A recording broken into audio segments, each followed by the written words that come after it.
Take a good look at this shirt. It's the last clean one I've got, and in this Philippine humidity, that's a death sentence for a man's dignity. I'm sitting on a blue plastic crate in a boarding house in a Cebu slum. 100 square feet of concrete and corrugated metal that feels more like a kiln than a home. My skin is slick with a sweat that never dries, and my joints, which survived 40 years of 12-hour shifts in the freezing grit of a Gary steel mill, are finally screaming, enough. I want you to listen to the sound of this paper. It's an ATM receipt from the BPI branch down the road. It says I have 6,500 pesos left. That sounds like a lot until you do the math. It's $118.42. That's it.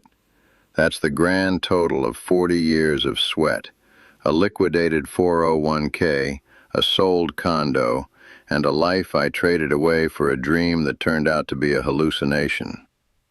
I haven't eaten a piece of protein in 4 days. I'm living on white rice and filtered water because my return flight isn't for another 3 months, and I don't have the $200 it would take to change the date. I'm 68 years old, and I am a ghost in a country that only smiles at you when your wallet is thick. You're probably sitting there right now, maybe in a cubicle or your living room, scrolling through those travel vlogs. You see the blue water, the white sand, and the traditional women who promise to love you for your soul while they wash your feet. You think you're smart. You think you've got a nest egg that will make you a king in the tropics. I had $285,000 when I touched down in Davao. I had a pension and a Social Security check that made me look like a god to a family living on $3 a day. I thought I was buying peace. I thought I was buying a late life insurance policy against the cold and the loneliness of being an obsolete man in America. But look at me now. I didn't buy a retirement. I financed a 20-year lifestyle for a family that isn't mine, in exchange for 6 months of the best acting I've ever seen.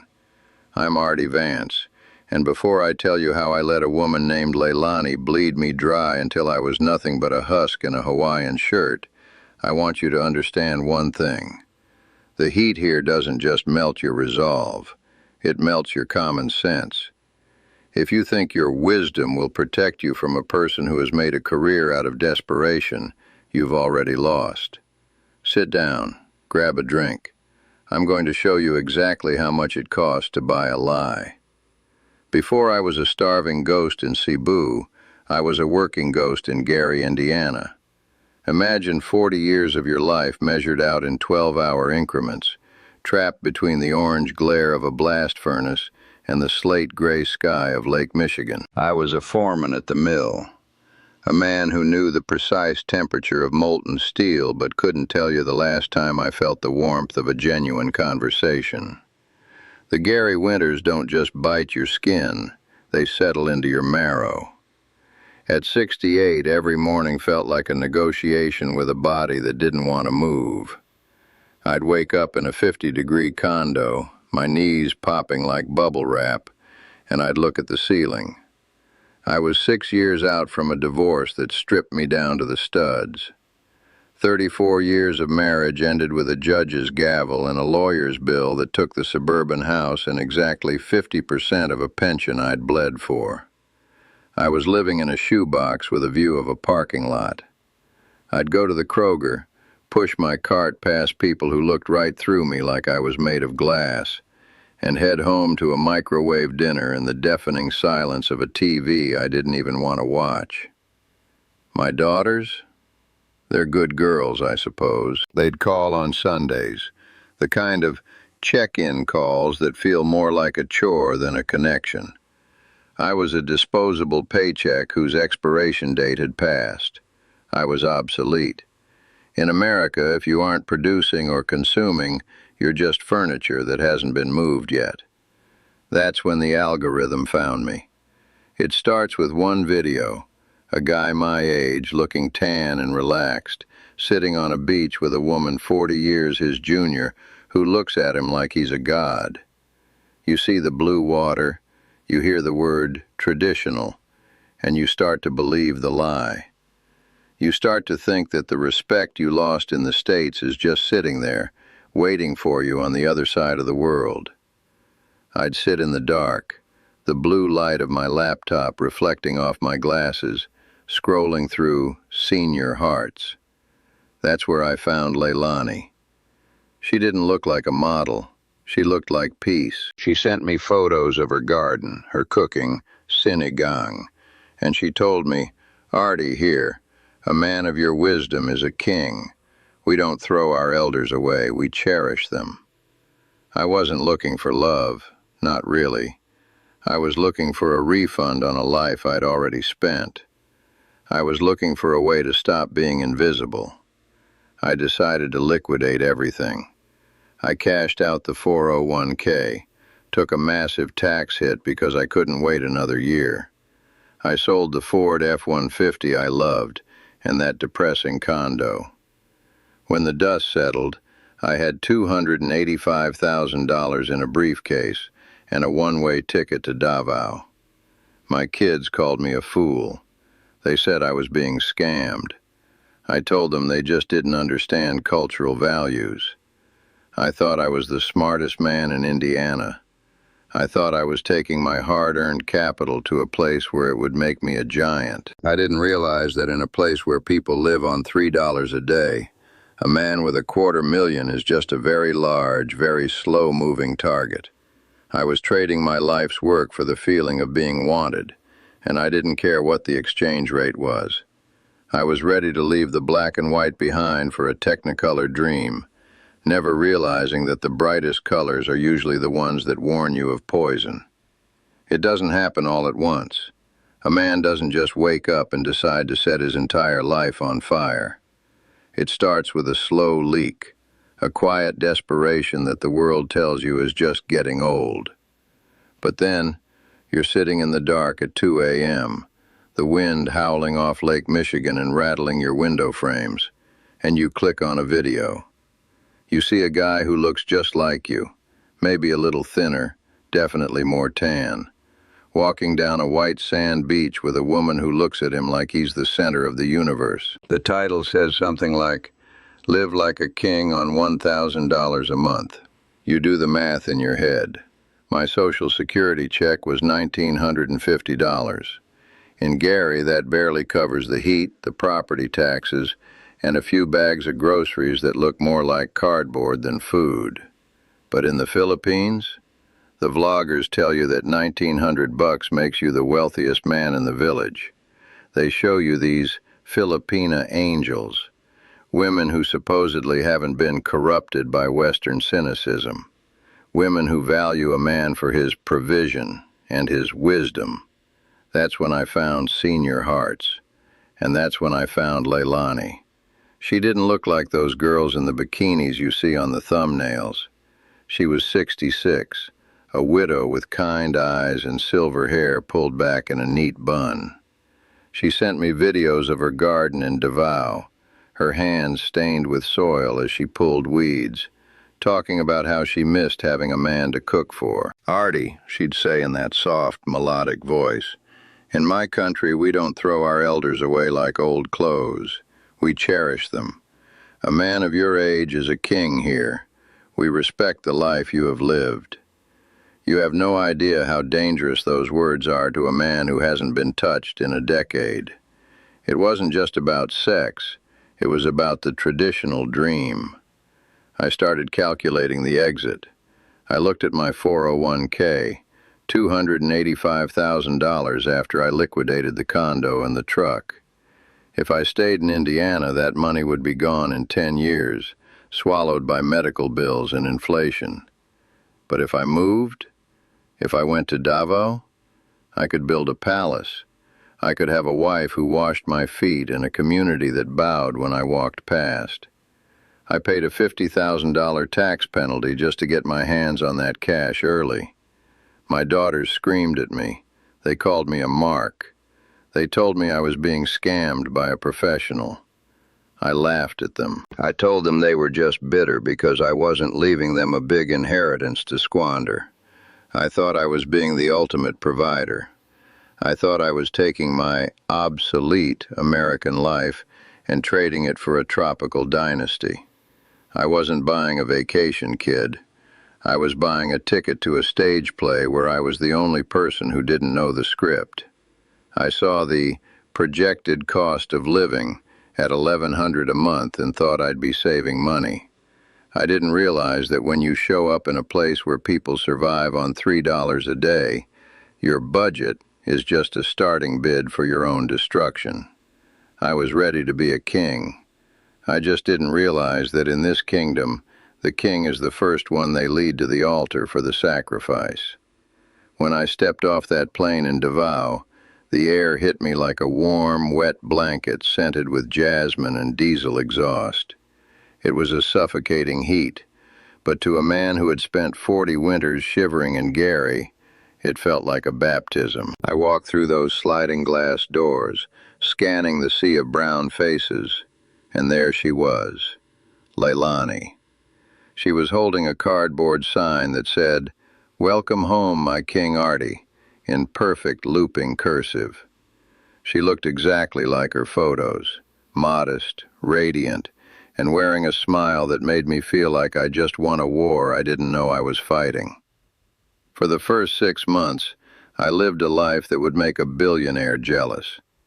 In Indiana, I was the guy people stepped over to get to the milk aisle. In Davao, I was the sun around which a whole community orbited. When we walked through her barangay, the neighbors would stop, nod their heads, and call me Sir Artie. Leilani wouldn't let me lift a finger. She'd spend 2 hours preparing a breakfast of garlic rice and fresh mango, and every evening, without fail, she'd bring a basin of warm water and salt to wash the grime of the city off my feet. Do you have any idea what that does to a man's ego? It's a narcotic. It's more addictive than any drug they sell on the street. I wasn't just providing, I was being worshipped. I felt like a god with a checkbook. I started handing out $20 bills to her cousins like they were candy, watching their eyes light up as if I'd handed them a winning lottery ticket. It cost me nothing, or so I thought. I was so drunk on the validation that when Leilani brought up the forever home, I didn't see a red flag. I saw a monument to my own success. "Artie," she whispered one night, her head resting on my chest. "My family has this land. It is beautiful, overlooking the hills. But we are poor. We can never build. If we build there, we will never have to worry about rent again. We will have a palace for our old age." I knew the law. I knew a foreigner couldn't own a square inch of Philippine soil. But Leilani looked at me with those damp, traditional eyes and told me that our love was the only contract that mattered. I went to the bank and wired the first installment. $145,000. That's 145,000 units of my life. Years of breathing in steel dust and missing my daughter's birthdays, transferred into a deed that didn't have my name on it. I watched the foundations being poured with a sense of immense pride. I'd stand there in the tropical sun, wearing a new linen shirt, pointing at the rebar and the concrete, telling the foreman what to do. I thought I was building a fortress of solitude. I didn't realize I was just paying for the stage where my own execution would eventually take place. I was the hero, the American savior, and the king. And the thing about kings, kid, is that they're the only ones who don't realize the court is laughing at them until the crown is already being melted down. You ever see a professional gambler work a mark? They don't take your whole stack on the first hand. They let you win a little, make you feel like the smartest guy at the table, and then they start the slow bleed. That's exactly what happened once the foundation for the villa was poured. The king phase was over. The ATM phase had begun. And the thing is, I walked into every single trap with a smile on my face because Leilani made it feel like I wasn't spending money. I was investing in our legacy. It started with the van, $35,000. In Gary, 35 grand buys you a nice truck. In Davao, it buys a top-of-the-line commercial passenger van. Leilani came to me in tears, her hands trembling as she described her cousin's desperation. If the family had a transport business, she argued, they'd be self-sufficient. They wouldn't need to ask me for another peso. It sounded like steel mill logic to me. Give a man a tool so he can work. I signed the check. A week later, the van was stolen in a high-speed carjacking that supposedly happened while I was napping. No police report, no insurance, just a lot of ay, ay, ay and shrugs. Looking back, I didn't buy a business. I bought a liquidation asset that her brother sold for cash 3 towns over before the upholstery was even cold. Then came the dream villa shakedown. I was already 145,000 deep into that concrete skeleton when the permits became an issue. Leilani told me the local government was corrupt, which was true, and that they were threatening to bulldoze the whole thing unless we paid a special processing fee of $40,000. 40 grand. I felt the sweat start to turn cold on my neck. That was more than I'd made in some of my best years at the mill. But what was I going to do? Walk away from a half-finished house sitting on land I didn't even own? I was a victim of the sunk cost fallacy, and Leilani knew it. She'd hold me at night, whispering about how the enemies of our love were trying to take our palace away. I paid it. I paid it just to keep the dream from collapsing. But the real masterpiece, the one that should win her an Oscar, was the heart emergency. Her father, a man I'd only seen in grainy photos, supposedly needed a valve replacement. $22,000, cash up front, or he'd be dead by Sunday. She brought me a fake invoice from a specialist and had me talk to a doctor over the phone who spoke in medical jargon that sounded just legitimate enough to bypass my common sense. I felt like a hero when I wired that money. I thought I was literally buying a man's life. I didn't realize I was actually paying for the expensive scotch her secret husband was drinking while they laughed at the old American fool. By the end of it, my burn rate wasn't the $1,100 a month the travel vlogs promised. I was hemorrhaging $5,200 every 30 days. I was watching my life's work evaporate into emergencies, fees, and favors. Every time I'd try to tighten the belt, Leilani would go cold. The foot washings would stop. The meals would get simple. She'd look at me with this staged disappointment, making me feel like a cheap Westerner who didn't understand the sanctity of family. So I'd open the checkbook again just to buy back the smile. I was paying for the privilege of being lied to, and I was running out of currency faster than I was running out of time. I decided to play the romantic one last time. I told Leilani I was heading to Manila for a 3-day visa extension. A necessary lie, I thought, to buy me enough time to find something special. I spent the last of my emergency cash, $2,000 exactly, on a diamond necklace in a blue velvet box. I wanted to see her eyes light up for our anniversary. I wanted to prove to myself that the coldness I'd been feeling wasn't real, that I hadn't just been a walking checkbook for the last year. I came back 24 hours early. I didn't call a trike from the airport. I walked the last mile to the villa, the humidity clinging to me like a wet shroud. I wanted the surprise to be perfect. I let myself in through the side door of the house I'd built, the one that cost me $145,000 plus $40,000 in fees, and the first thing I smelled wasn't the jasmine Leilani usually wore. It was the sharp, peaty scent of the expensive Macallan scotch I'd bought for my own birthday. I walked into the living room and the air just left my lungs. The 66-year-old widow I'd married was sitting on the sofa, but the woman I saw wasn't the one from the photos. She'd wiped off the gray makeup, ditched the dowdy house dresses and stopped using the aging filters she used on our video calls. She looked 40, maybe 45, her skin taut and her eyes sharp with a youth she'd stolen from me. She was sitting on the lap of the doctor, the man who supposedly replaced her father's heart valve for $22,000 of my dollars. He wasn't a surgeon. He was a fit, smirking local in a polo shirt I'd probably paid for. In the corner, two teenagers I'd never seen before were lounging on my leather chairs, playing a PlayStation 5 on the 60-inch TV I'd imported. They didn't even look up. They looked at home. Because they were. Leilani didn't scream. She didn't even look startled. She just looked at me with a bored, clinical detachment that made the Gary Winters feel like a warm hug. The mask hadn't just slipped. It had been incinerated. She took a sip of my scotch, looked at the blue velvet box in my trembling hand, and didn't say a word. The doctor, her husband, as I found out later, was the one who spoke. He didn't get up. He just adjusted his grip on her waist, looked me dead in the eye, and gave a small, pitying smile. "Thanks for the house, Joe," he said, his English perfect and mocking. "But the kids need their rooms back. Get out."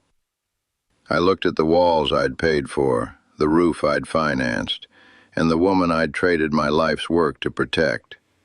I wasn't a king. I wasn't even a husband. I was just a Joe, the industry term for the mark who pays for the stage so the real family can perform the play.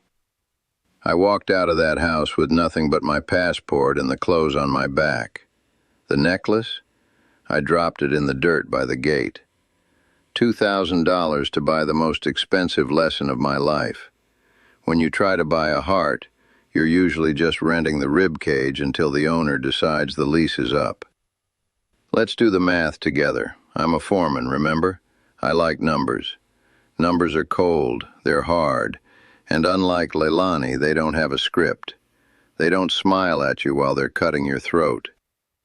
When I touched down in Davao, I had $285,000. That was my life. That was 40 years of breathing in iron oxide and graphite. 40 years of Gary Winters that turn your fingers blue. Here's where it went.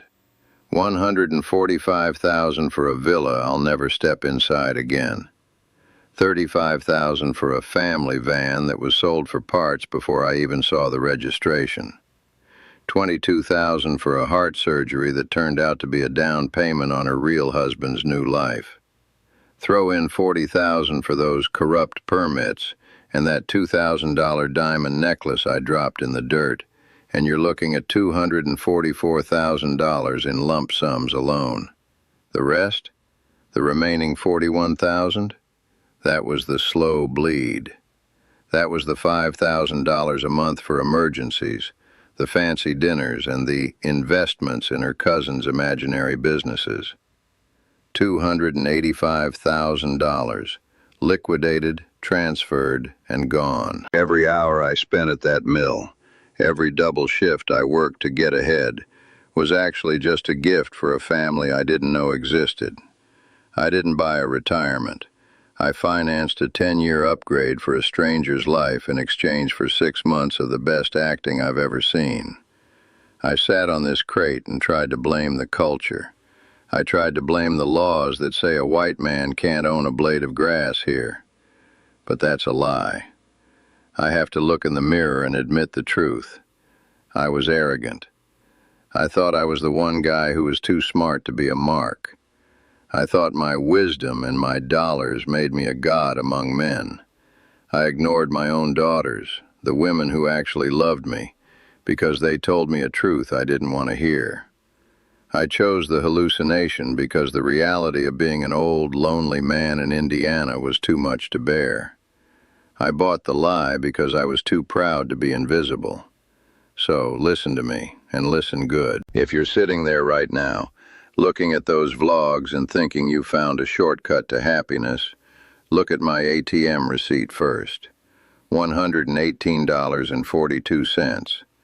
That's what's left of Artie Vance. If she tells you she loves your soul but needs your signature on a deed, run. If she says you're her king, but the land is in her mother's name, run. Don't walk, run back to the cold. Because in Gary, when it's 20 below, you know exactly why you're shivering. Here the sun is shining while you're freezing to death from the inside out. You can always make more money, kid, but you can't buy back the years you traded for a performance. The money is gone, but the time is the real theft, and that's a debt you'll never, ever settle.